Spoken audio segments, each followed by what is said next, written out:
Ito ba ang kailangan o napapanahon na? Magtulungan, magkaisa at magsama-sama sa election day, May 12, sa isang linggo na po yan. Monday ngayon, sa Monday na po ang eleksyon. Next Monday. Okay? Ngayon pala Tuesday na, so tama. Monday na, this coming Monday. Ang Unipink, pink pala yun. Ayan, ibig sabihin, yun po yung Piklawan-Dilawan at saka ang Marcos Loyalist, Marcos Supporters o yung supporters ng Piklawan-Dilawan, Unipink at saka Marcos Loyalist para iboto ang mga kandidato na karapat-dapat sa tingin nila at nang huwag makalusot ang mga kandidatong pro-Duterte. Ayan po ang pinakamagandang gawin. Kung gusto nyo na ang mga bagong senador ay galing sa hanay na magtutulungan para sa gobyernong ito at para sa ating bayan, yan ang dapat na pagpilian. Yung mga independent candidate na may kakayanan, isama doon sa mga Marcos candidate at Piklawan-Dilawan Liberal Party candidate. May pag-asa kasi yung Liberal Party, hindi naman ho sila maingay, hindi sila namimersonal sa issue. Constructive ang kailang mga topic ngayong sa gobyernong ito. Di katulad nung PDP laban ng mga Duterte na ang talagang layo nila ay pagtanggol si Sara, isalba si Sara doon sa gagawing impeachment trial after election dyan sa Senado. Kaya dapat ang mananalo at suportahan ng mga lehitimong Liberal Party, independent candidate at supporters ay ang Marcos Loyalist, Marcos Supporters ay yung tutulong sa kasalukuyang administrasyon. Yan po yung nakikita kong pamamaraan para hindi na ho magkaroon pa ng sobrang politika. Kasi pag nahaluan po ng mga kandidatong kakampi ng mga patuloy na naninira sa gobyernong ito, masalimuot ang Senado. Puro politika na lang yan, wala na magagawa. Puro personalan na lang ang gagawin nila. Dahil hindi titigil ang mga yan. Dahil sa pagkakakulong ni Duterte sa ICC. Hindi titigil ang mga yan dahil mayroon pang listahan. Kasama si Sara Duterte, Bongo Rao at saka si Bato de la Rosa at yung mga ex-general o mga general doon sa co-accused, yung doon sa crime against humanity na problema ni Duterte sa ICC. So kapag yung mga yan ay inihalal at nanalo, hindi titigil ang Senado. Hindi sila titigil.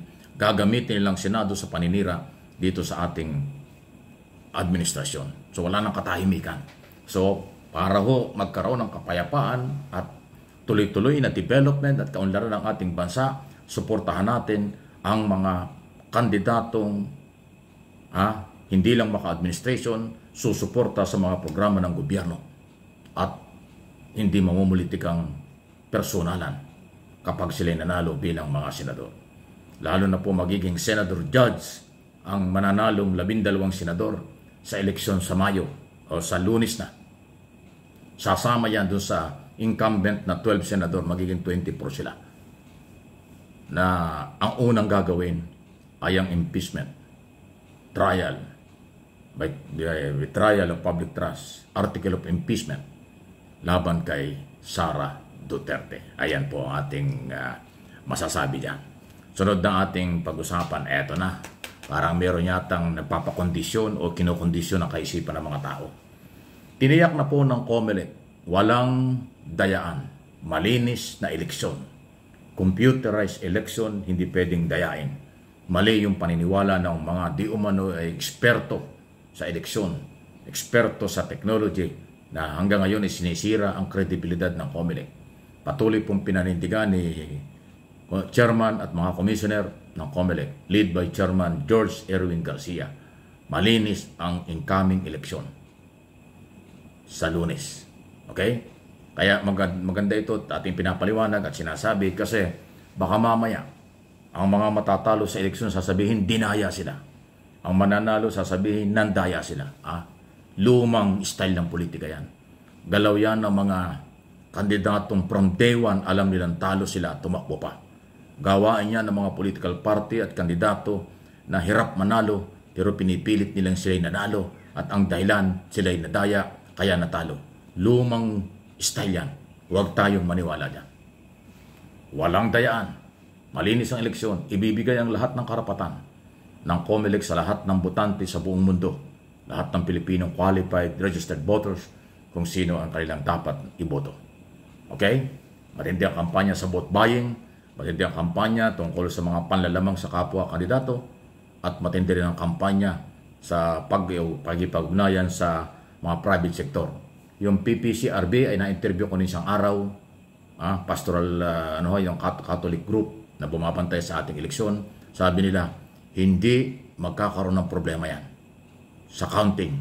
Kung sino ang ibinoto na mga kandidato, na mga botante, yun talaga ang mabibilang. 100% tinitiyak sa akin ng PPCRB spokesperson ng isang araw, kausap po sa Channel 4, sa on live sa television, na hindi pwedeng mangyari. Kung may nagsasabing dayaan, yan ay panggugulo lang. Kung may nagsasabing magkakaroon ng dayaan, yan ay pagkondisyon lang sa kaisipan ng tao. Baka alam nilang hindi talaga sila mananalo. Kaya ang rason, sila'y nadaya. Hindi po yan dapat natin paniwalaan. Ang mga kandidato at political party na ngayon ay nag-iingay na sila'y baka madaya o sila'y dadayain, huwag na kayong tumuloy. Mag-withdraw na kayo. Kung sa tingin ninyo, hindi naman kayo mananalo, pero sasabihin nyo, nadaya kayo, dadayain kayo, mag-withdraw lang kayo, panggulo lang yan. Ibigay natin ang 1,000% na tiwala sa ating mga botante at sa COMELEC, dahil yan ay ating obligasyon lahat ang tungkol sa political exercise. Okay? Inuulit ko yung mga ang iniisip ay sila'y dadayain, sila'y madadaya, mag-withdraw na kayo, dahil kayo'y magiging problema lang ng ating eleksyon. Kasi hindi kayo tatanggap ng pagkatalo kung ngayon pa lang may pagdududa kayong ganyan. Dapat lahat ng kandidato magtiwala sa political exercise. Dapat lahat ng kandidato at political party magtiwala sa COMELEC. Dahil sa COMELEC, eksklusibong siya nagpapatakbo ng eleksyon under 1987 Constitution. Yan po yan. Ngayon, kung from day one, o ngayon, 1 week before election, wala kayong tiwala, sasabihin nyo, may dayaan, may garapalan, ay kalukuhan yan. Mag-withdraw na kayo dahil alam nyo hindi na kayo mananalo. Kaya kinukondisyon nyo na mayroong sabotahe o dayaan. Wala pong ganon. Computerized election. Machine ang magbabasa. Hindi tao. Kung ano ang isinulat, kung ano ang binoto ng mga botante, yun ang babasahin ng machine. Hindi yung kalukuhan. Okay? Huwag palinlang magtiwala tayo sa proseso ng eleksyon sa ating bansa. Huwag magpagamit dahil sa maliit na pera. Huwag magpagamit dahil sa mga pangako.